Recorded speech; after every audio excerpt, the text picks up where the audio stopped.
साथियों, जैसा कि आप सभी को पता है, एक मीटिंग के लिए तहसीलदार साहब आए थे अपने बीच में। एसडीएम साहिबा के चेयरमैनशिप में बैठक हुई थी। लेबर के अधिकारी भी मौजूद थे, थर्मल के अधिकारी भी गए हुए थे, सीआईडी के साथी भी मौजूद थे, सीआईएसएफ की सीआईडी के साथी भी मौजूद थे, सरपंच साहब भी मौजूद थे, परिवार के साथी भी थे और संगठन के साथी भी थे, पत्रकार साथी भी थे वहां पे। परसों रात 12 बजे तक पता है कि इनकी मांग क्या है, लेकिन सारा का डोलू बना रखा है। नून नून तड़ा दे हैं, नून तड़ा दे हैं। मतलब कल 36.5 लाख रुपये थे, ओडो जाके 35 लाख रुपये हो गए। उसका आगे ना चीफ साहब बढ़े, ना डायरेक्टर साहब बढ़े और ना प्रशासन बढ़े भाई, जो बाहर का है। सेफ्टी की बात चली, मुआवजे की बात चली, बाकी साथियों की सुरक्षा की बात चली, 60 आदमियों का रोजगार दे रहा उसकी बात चली, लेकिन सारा का सारा ऊपर की अथॉरिटी पे। बहुत बढ़िया बात करी एसडीएम साहब ने, बहुत बढ़िया, जो उसका लेवल की थी, कई बात पकड़ी भी। जो ठेकेदार मैन पावर का ठेका ले रहा है और कम कर्मचारी रखा हुआ, उनका समझ में भी आई।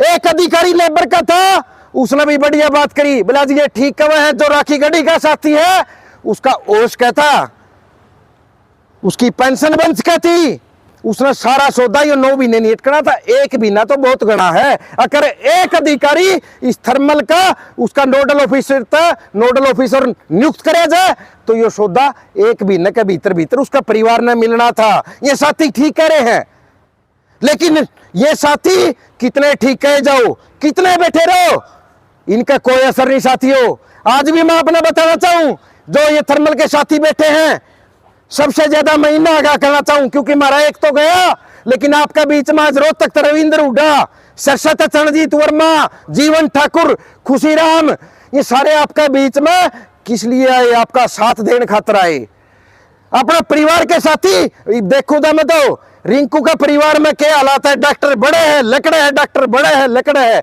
साथी बताओ थे, समझ सकूं हूं।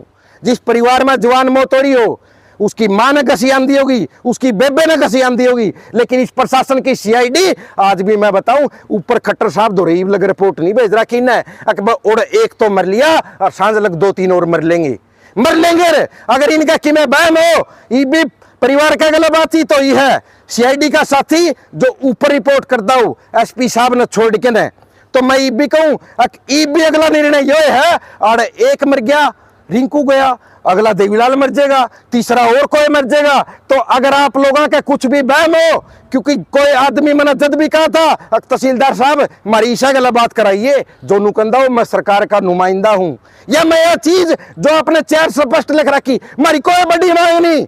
हमारे 60 आदमी जो मान ले नौकरी तो बेगर आड़े बैठे, स्टैंड में बैठे हैं 3 महीने तक, मैंने रिंकू खातर मांगा 50 लाख रुपये, ओढ़े खड़े 35 लाख रुपया पे। एक पॉलिसी तो इसी है जो डीएच ने, यूएच ने, एचपी ने, तीनों ने अडॉप्ट कर रखी, लेकिन ये एचपीजी से लुका हम तो 3 लाख रुपये देवांगे। मैंने पूछा, कोई मोल नहीं, कह दिया था रिंकू का भाई ने भी, संगठन ने भी, क्या हम पीछे खातर नहीं बैठे, हमें सिद्धांत खातर बैठे हैं, हमें संविधान के तहत जो हमने मिलना चाहिए, एक मजदूर ने मिलना चाहिए, हम पैसे के लिए नहीं बैठे।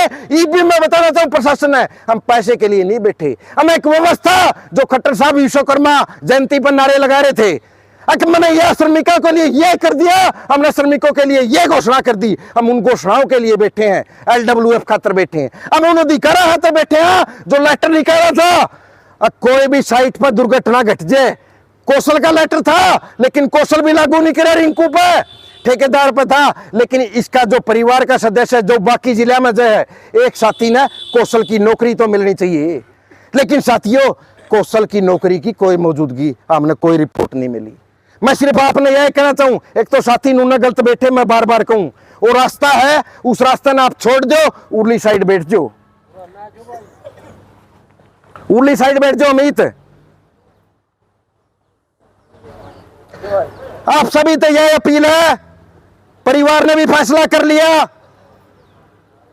और थर्मल की कमेटी बैठी है, प्रदेश की टीम भी आपका मौजूद है, और बीच में बैठी है, और भी जिले में तो फोन आने लग रहे कि क्या करना। सामाजिक संगठन भी है, हमारे खुद के भी हैं, हमारा परिवार के बड़े छोटे भी हैं। सबसे अपील है, जिस तरह खेड़ी के सरपंच बताओ थे, हमने गांव में भी कह दिया, थोड़ी बहुत बार में और तभी रिजल्ट में लगा। यानी प्रशासन के जो सीआईडी के हमारे अधिकारी हैं और बीच में मौजूद है, उनसे रिक्वेस्ट है, अनुरोध है, एक स्पष्ट सी जो ऊपर बात भेजनी है वह बातचीत भेज दो।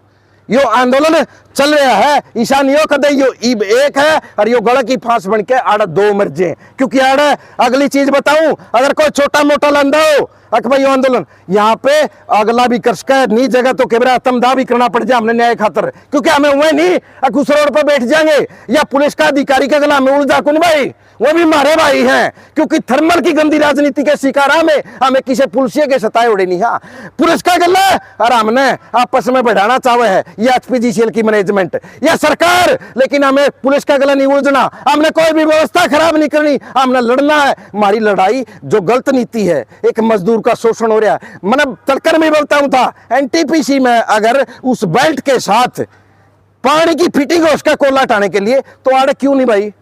मैंने तो कहा था एनटीपीसी का साथी बोला मेरी बात करा दिए, कितना बड़ा अफसर हो मैं बता दूंगा, आके देख जाएंगे। लापरवाही इनकी को निकया, इनकी लापरवाही, लेकिन उसने छुपाने लग रहे। मैं भी कहूं चीफ साहब, आपका परिवार बैठा, आपका परिवार का सदस्य जा रहा, चीफ साहब इस मैटर ने सॉर्ट आउट कर ले, लेकिन ये मैटर बहुत बड़ा बन जाएगा। क्योंकि हमें 10-20 हजार रुपया में खंबे पर चढ़ने वाले बालक, हाँ खंबे पर चढ़ के हमें मर जा, लेकिन हमारा मोल लाओ फिर। लेकिन मैं ये कहूँ हमें जब 20 हजार रुपया में करंट का लो इस कोला में मर्स कहा, तो अन्य न्याय लेने खातर तो भी कितने मर्स कहा। ये ले मारे ताकत का आप अंदाजा ना लाओ, हमारा 100 आदमी भी तारे 1000 पर भारी पड़ेगा। एचपीजीसीएल की जो गुंडागर्दी है उस पर भारी पड़ेगा, हमें लड़ांगे और मरांगे। साथियों, आप सभी तो यही निवेदन है कि बिल्कुल अनुशासन में बैठो और खासकर पुलिस के साथियों का सहयोग करो। सीआईडी का कोई साथी पूछा है तो उसका सहयोग करो। राम राम।